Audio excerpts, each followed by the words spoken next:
Si Pagkapagkain ang 150. So, ayun guys, papunta na kami sa pupuntahan namin, Malamang. So, ayun, na-traffic kami, pero di naman nagtagal. Banda dito, papunta na kami sa bakery.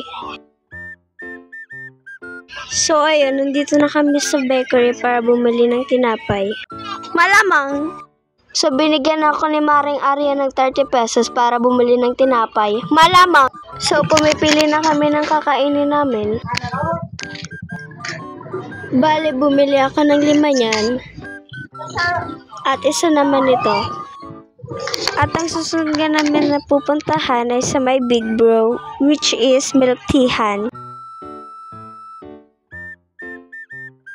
At andito na nga pala kami sa may Big Bro kung saan kami bibili ng milk tea. Malamang!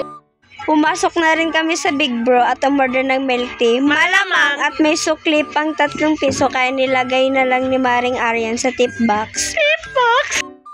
Ayan nga guys, sabili na namin at pupunta na kami kung saan kami pepesto.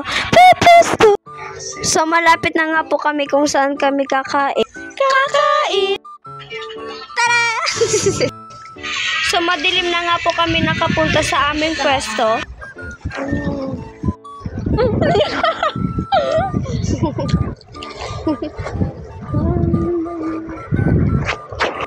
So si Maring Aryan na lang po muna ang mag-voice over kasi pagod na ako. Pagod! So, ako muna pina-voice over ni Maring Mary kasi pagod na raw siya. So, dito guys, nagkukwento-kwento lang kami dito habang kumakain. So, dito guys, pinag-usapan namin ang aming future. Future!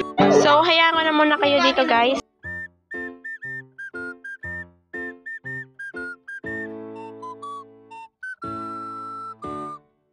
So, dito guys, tapos na kami kumain at sasakay na kami sa may e-bike. Dito na magtatapos ang aming vlog.